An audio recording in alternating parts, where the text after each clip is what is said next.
The jungle breathed. Even in the suffocating stillness of night, it pulsed with life. Hidden creatures shifting beneath dense undergrowth, unseen eyes reflecting in the moonlight. The air was thick with the scent of damp earth and rotting foliage. But beneath the familiar hum of the wild, something else lurked, something watching. A shape moved through the trees, impossibly large, impossibly silent. A presence, unseen yet felt, a force older than the humans who trespassed here. A king, a ghost, a god of flesh and fury. It watched, it listened, it waited. And when the time was right, it would strike. The intruders had come too far. Now, they would never leave. There are places man was never meant to go. That's what the locals had told them before they left. Dr. William Carter had ignored their warnings. He wasn't some foolhardy tourist, nor was he an arrogant adventurer seeking fame. He was a scientist, a primatologist, dedicated to studying the great apes of Central Africa. His work had taken him to the most remote corners of the world, but nothing had prepared him for what they were about to find. Carter stood at the edge of the jungle, adjusting the straps of his backpack. His team, 5 men, 3 women, moved around him, making last-minute preparations. "All right, listen up," Carter said, his voice firm. "We are here for research, not thrill-seeking. We are tracking a rumored silverback gorilla, one unlike any ever documented. The locals call it Mbemba Yakifo, the ghost of death." Olivia Reyes, a primatologist specializing in great ape behavior, scoffed. "Dramatic name." Mark Hastings, their field survivalist, smirked. "If it's big enough to scare the locals, I'd say the name fits." Jacob Reeves, their experienced guide, shifted uneasily. He had been in these jungles for years, yet he seemed more nervous than usual. "The villagers weren't just warning us," he muttered.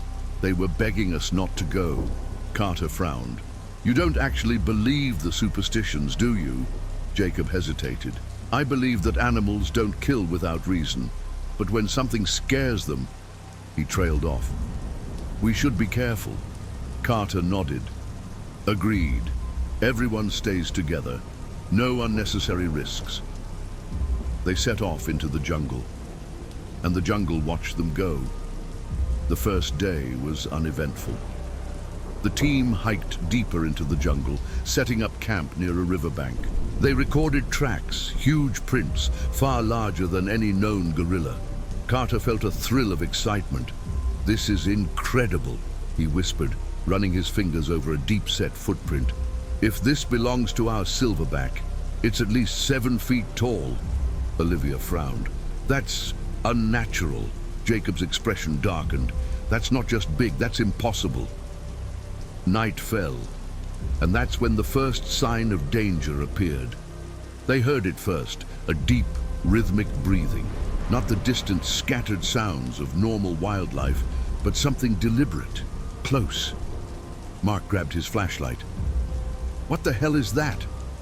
The jungle went silent. Then, movement. Something shifted in the trees. A massive shape, barely visible between the leaves. The glint of amber eyes staring back at them. Then, as quickly as it appeared, it was gone. Emily Dawson, their medic, whispered, "That was a gorilla." "No," Carter said, his voice shaking. "That was something else." The next morning they found the bodies, not human. Monkeys, dozens of them, strewn across the jungle floor, their bodies mangled beyond recognition. Torn limbs, crushed skulls, gaping wounds. Carter felt bile rise in his throat. What could do this? Jacob knelt beside one of the corpses. Not a leopard.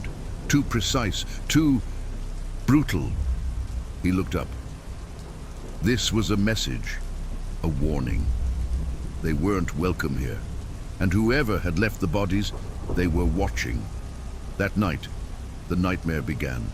It started with the screams. One of the crew, Daniel, their cameraman, had wandered too far from camp.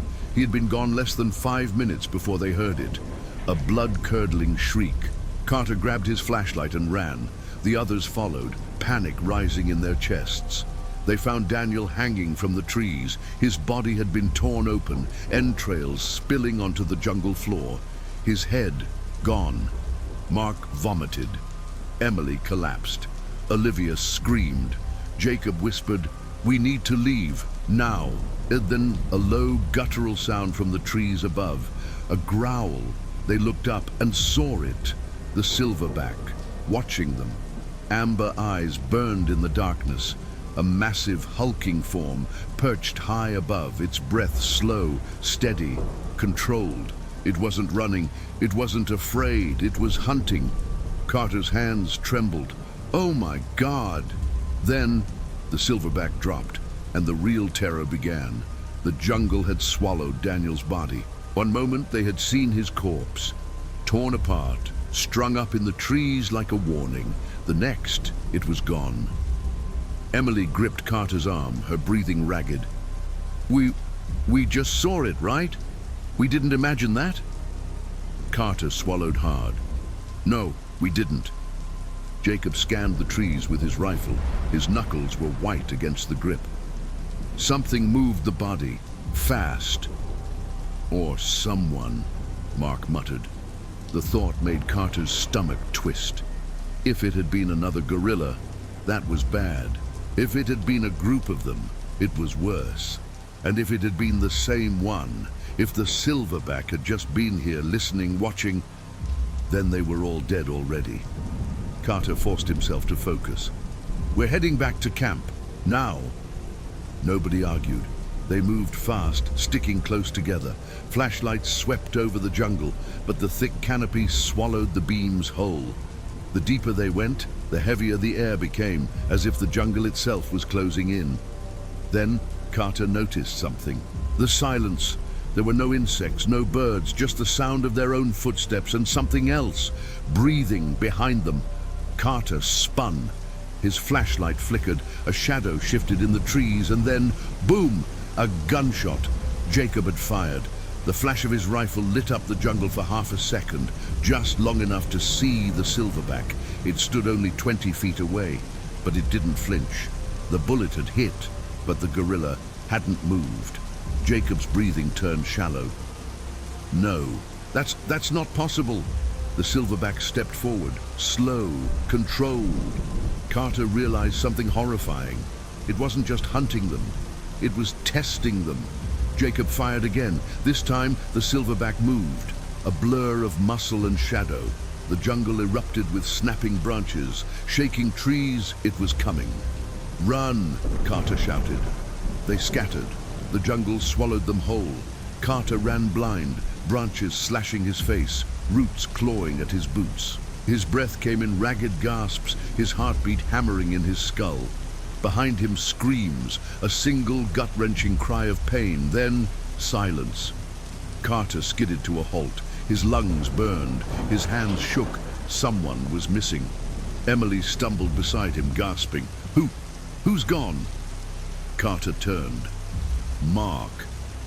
Mark was gone. A rustling. A body fell from the trees. Mark's body. His skull was caved in. The silverback had crushed it with a single blow. Carter tasted bile. Jacob stumbled toward the body, his rifle still clenched in his hands. Jesus Christ! Jesus Christ! Something moved in the trees above them. They all looked up and saw the silverback. It had climbed into the canopy, watching, waiting. It had killed Mark in seconds, not with brute force, but with precision. It could have killed them all, but it hadn't, because it didn't need to, not yet. Jacob raised his rifle with shaking hands. "We need to get out. We need to..." The silverback moved again, faster than any of them expected. Jacob screamed, then silence. The jungle took him. Carter didn't look back. He grabbed Emily and ran.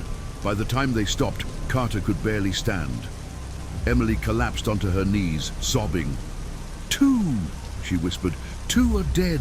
In minutes." Carter clenched his fists. His body ached, his lungs burned, but his mind was still racing. They had weapons, guns, knives, but none of it mattered. because the silverback wasn't just an animal. It was smarter than them. It had planned this. It was hunting them the way a man would hunt. Emily wiped her face, shaking. We have to leave. Now. Carter turned in a slow circle. His heart sank.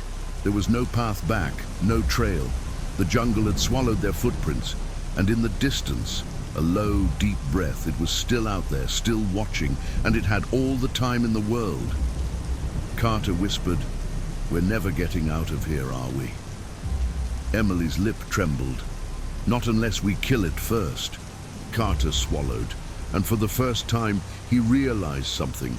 They weren't just fighting for survival anymore. They were at war. Carter's breath burned in his throat. The world around him was spinning, lungs screaming for air, heart hammering like it wanted out of his chest. His legs felt like lead, but he forced himself to move, because behind him, something was coming, something huge, something fast. Emily stumbled beside him, barely staying on her feet. They had been running for hours, and exhaustion was setting in fast. The jungle had turned into a labyrinth of death.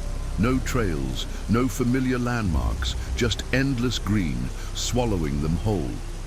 "We can't keep this up," Emily panted, clutching her injured arm.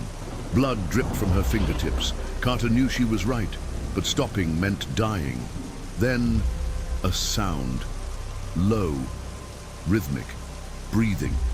Not theirs. Emily's eyes widened. She grabbed Carter's wrist and yanked him down behind a fallen log. "Don't move," she mouthed.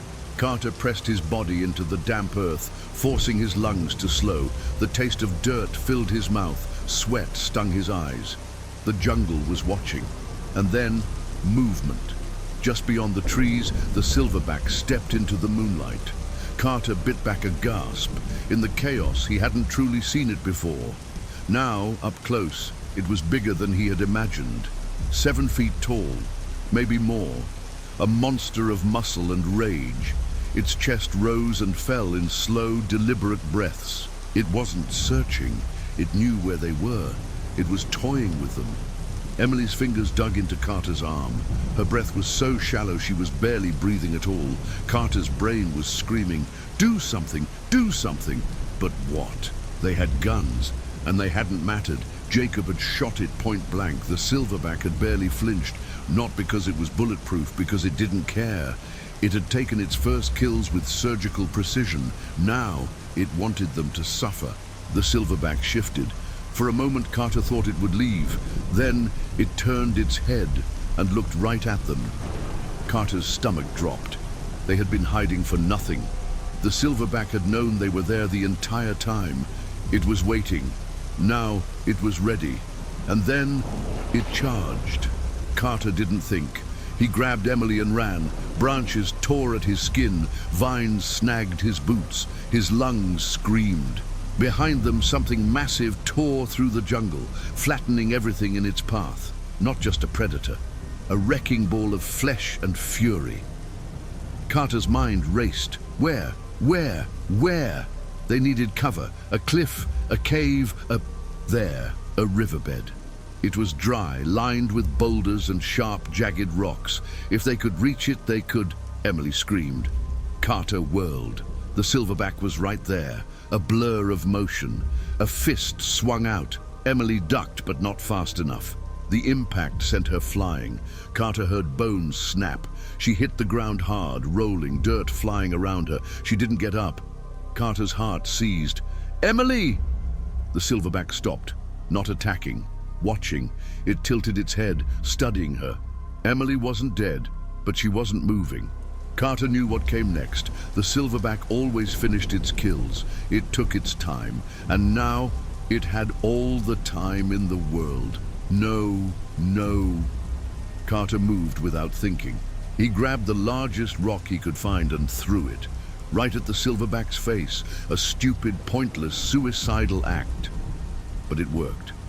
The silverback turned and locked eyes with Carter. Carter had just made a choice. He wasn't prey anymore. He was a challenger. The silverback's lips peeled back, revealing massive yellow teeth. A sound rumbled from its chest. Not anger. something worse, amusement. Carter had just made the biggest mistake of his life. The silverback charged. Carter ran. His legs were fire, his breath razor blades. The riverbed was close, 10 feet 5'1". He jumped, and the ground disappeared. Carter plummeted. For a heartbeat, he was weightless. Then, impact. His body hit the dry riverbed hard. He rolled, skidding over sharp stone. Agony ripped through his side, but he was alive. Above him, the silverback stopped. It stared down at him. For the first time, hesitating. Carter's brain caught up. It wouldn't jump. Too risky. Carter was out of reach. For now. The silverback's eyes burned into him. Then slowly it turned and walked back toward Emily. Carter's blood ran cold. No! No! He tried to stand. His body refused. The silverback reached Emily. She was awake now. Dazed. Helpless. The silverback leaned down and grabbed her leg. Emily screamed. Carter's vision went red, and he did the only thing he could. He reached for his knife and started climbing. Back up, back toward the monster, back into the fight. Pain didn't matter anymore. Carter's body was screaming, but his mind had locked onto one thought. Emily was still alive, and the silverback was going to kill her. He forced himself up the cliff. Every muscle burned. His fingers bled as he clawed at the rock. His knife was clenched between his teeth. Above him, Emily was still struggling. She had one hand on a sharp stone, trying to fight back, but she was weak. The silverback wasn't rushing. It knew she was broken. It knew she couldn't escape, so it was taking its time. Carter reached the top. The silverback turned. It saw him, and it let go of Emily's leg. Carter pulled himself over the ledge, panting. His vision blurred from exhaustion and pain, but he held his knife tight, and he didn't run. The silverback stared at him. Its massive chest rose and fell in slow, controlled breaths. It didn't charge. It was waiting, because this wasn't a hunt anymore. This was a fight. Carter wiped blood from his lip. "You want me?" His voice shook. "Then come and get me." The silverback grinned. And then it moved. The first punch came like a wrecking ball. Carter barely dodged. The wind from the swing alone nearly knocked him over.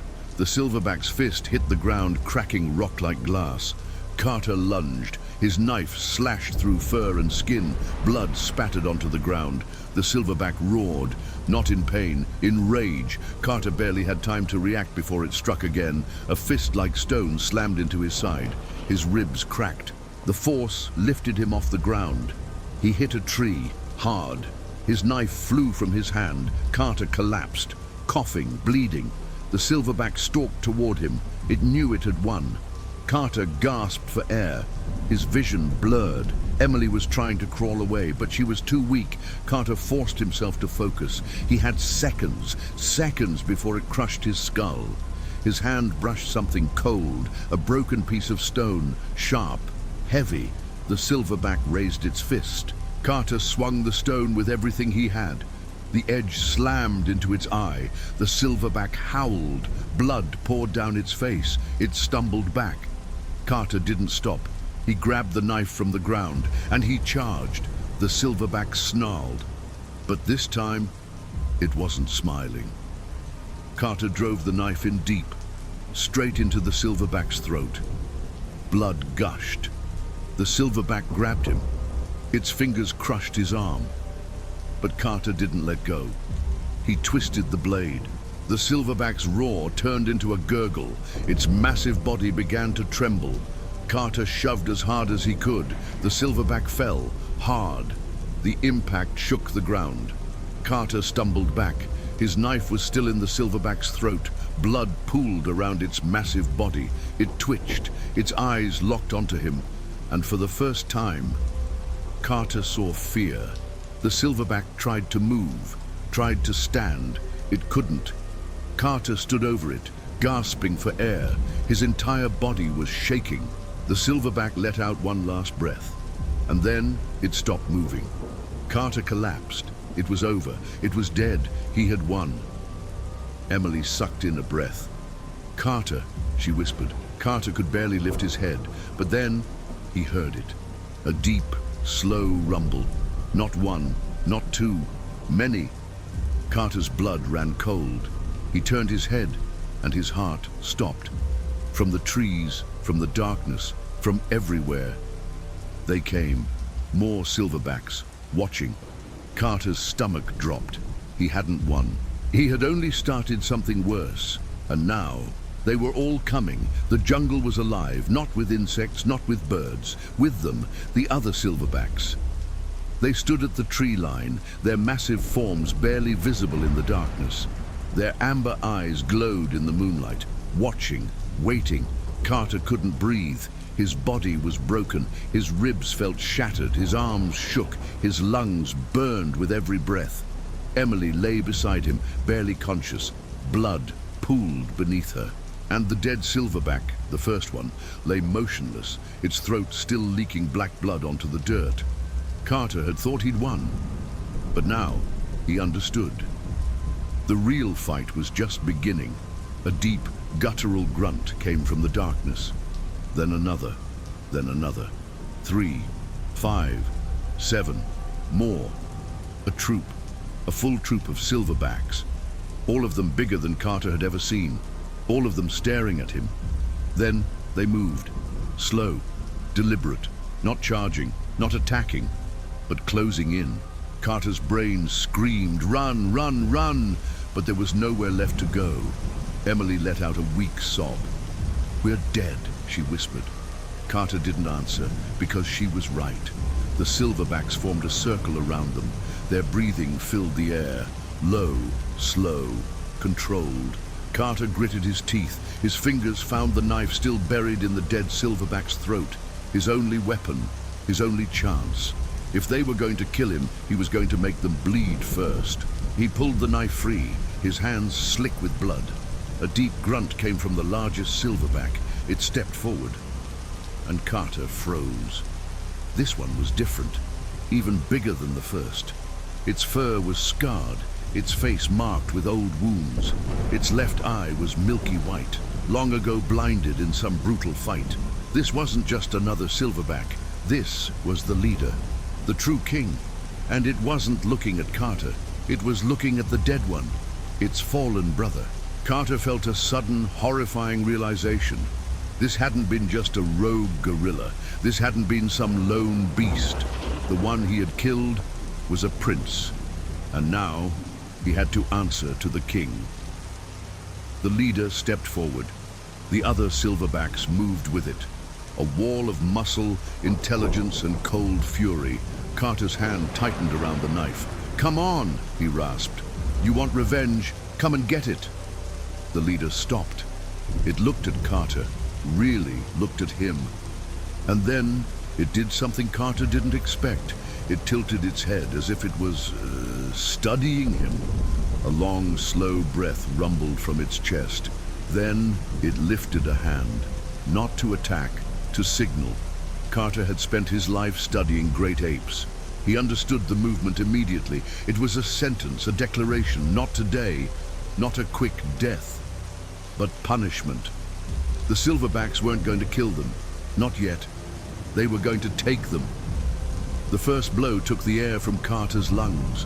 A massive fist crashed into his side, sending him sprawling.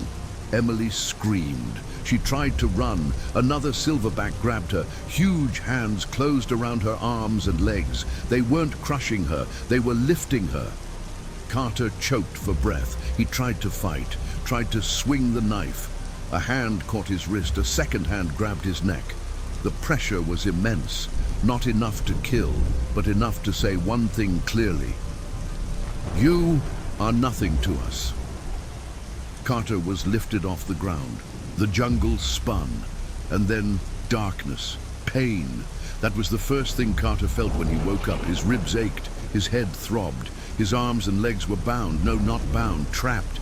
He was inside something, a pit, deep, dark, walls of stone and wood, a cage. Emily was beside him. Her breathing was shallow, her face pale, her leg twisted, broken. Carter forced himself to sit up.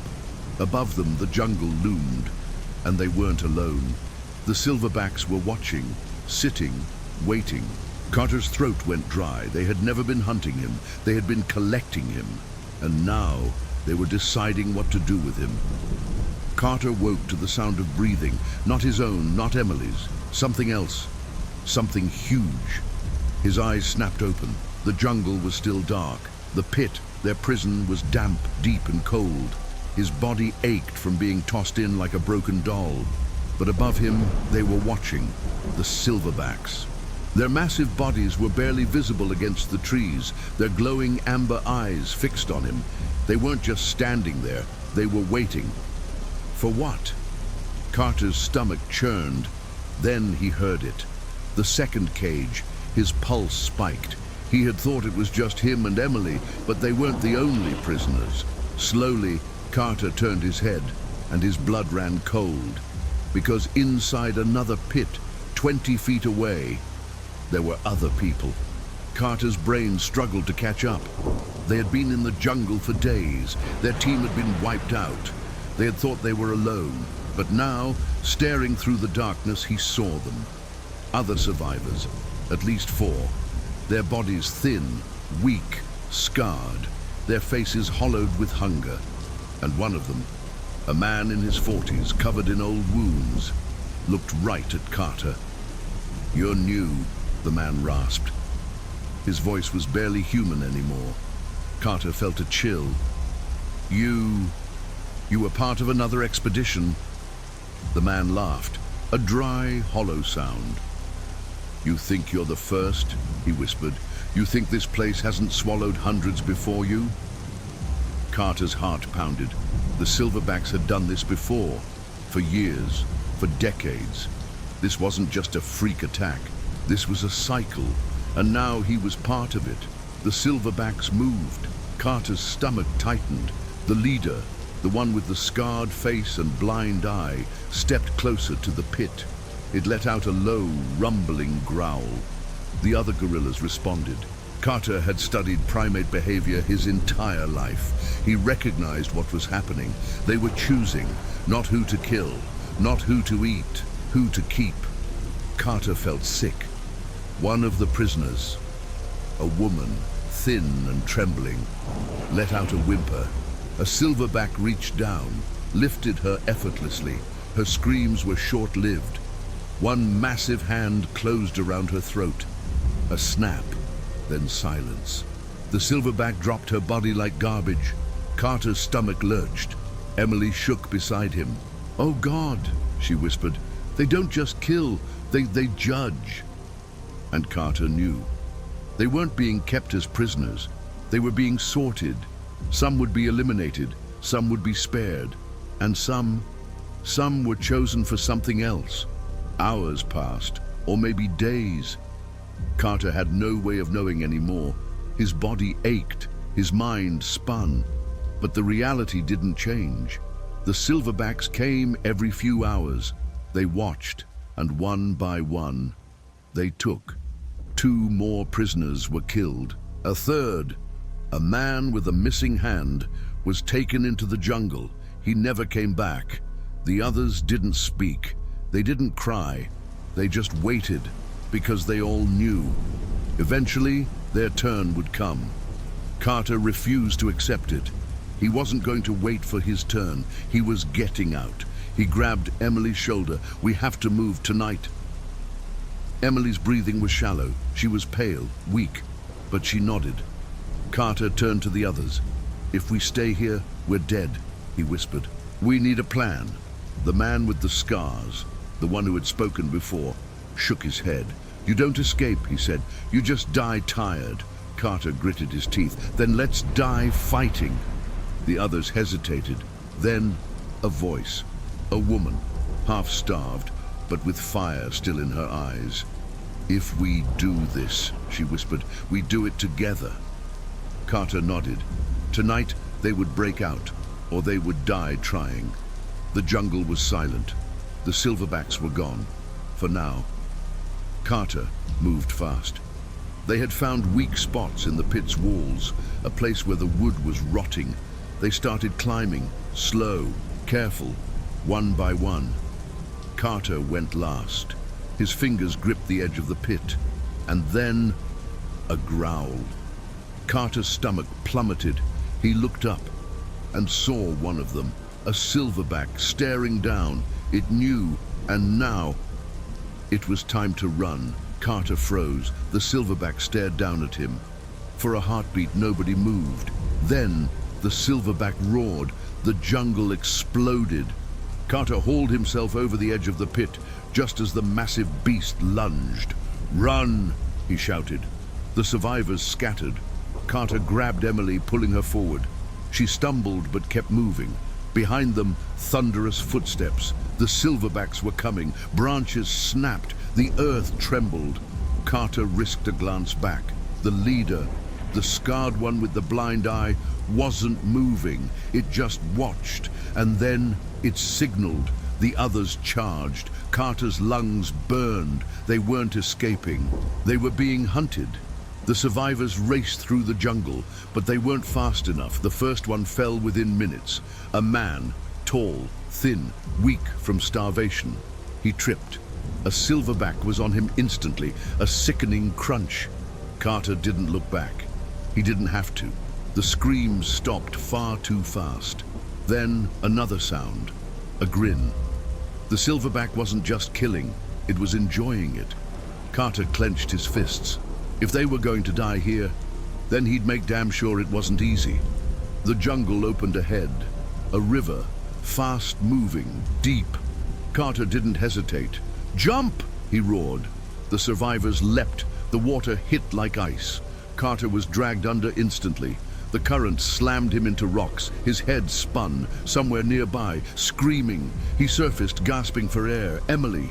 She was caught in the current. The silverbacks stood on the riverbank. They didn't jump in, they just watched. They were waiting to see who survived, and then they would follow. Carter swam toward Emily. If she went under now... A hand broke the water. A survivor, the woman who had spoken back in the pit. She tried to grab a rock, and then she was gone. Something beneath the water pulled her under. Carter's mind screamed. The river wasn't safe either. Carter grabbed Emily and pulled her toward the bank. They crawled onto the shore, coughing. Behind them, the jungle was alive. The silverbacks hadn't stopped. They were still coming. But something was wrong. Carter could feel it. The jungle was too quiet. Emily shook. They're herding us. Carter's stomach twisted. She was right. They weren't just chasing them. They were forcing them somewhere. For what? Then a sound. A deep, rhythmic drumming. No, not drumming, pounding like fists on stone. Carter's blood ran cold. The survivors who had been taken, the ones who hadn't been killed, they were still alive, and the silverbacks had brought Carter to see why. The jungle broke into a clearing. Carter stopped dead. A massive stone structure loomed before them, carved from the mountain itself. It wasn't just a ruin. It was a temple, and inside, the missing survivors, alive, but not human anymore. Their bones were broken, their arms and legs had been twisted, their voices were gone. They had been changed, molded, turned into something else. Carter's breath hitched. The silverbacks weren't just killing, they were creating, and Carter was next. Carter couldn't move. His breath was shallow, his body frozen in horror. The survivors inside the temple, they weren't prisoners, they were experiments. The silverbacks had broken them, twisted their bodies, turned them into something else.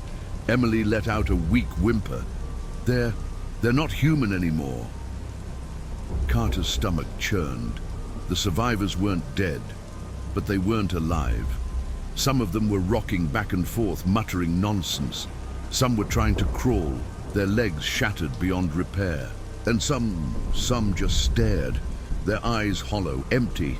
The silverbacks had done this, and now they would do it to Carter. A deep breath rumbled through the air. Carter turned and saw the leader, the scarred silverback, the king. It stood in the temple entrance, its massive chest rising and falling in slow, controlled breaths. Carter understood now. This was never about revenge. This was never about territory. This was about power, about punishment. Humans had come for centuries. They had hunted, captured, killed, but they had never learned. So now the silverbacks would teach them, by turning them into something else, into beasts. Emily gripped Carter's hand. Her fingers were ice cold. She knew it too. They weren't going to die here. They were going to become part of something worse, unless they stopped it, unless they ended it, here, now. The king moved first, slow, controlled. It wasn't rushing, it didn't need to. Carter grabbed his last weapon, his knife, the same blade that had killed its son. If he was going to die here, then he would die fighting. The king let out a deep growl. Then it charged.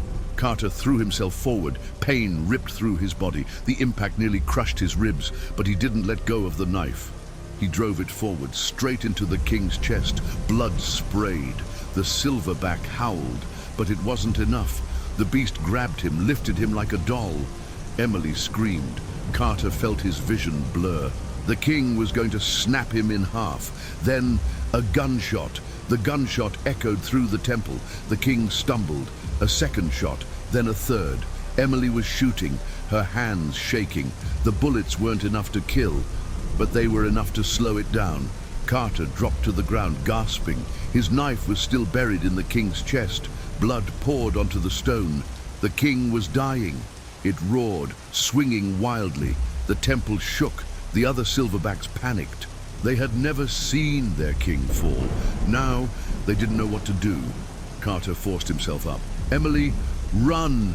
They sprinted. The silverbacks didn't stop them. They were too focused on their dying king, and in that moment, Carter understood. This wasn't just an animal. This was a ruler. And now, its kingdom had fallen. They ran until their bodies gave out. Through the jungle, through the madness, through everything. Until finally, they saw it. A clearing, a road, civilization. Carter collapsed. Emily fell beside him. They were alive, barely. But the jungle was still watching. The silverbacks had let them go, not because they were defeated, but because they knew the truth.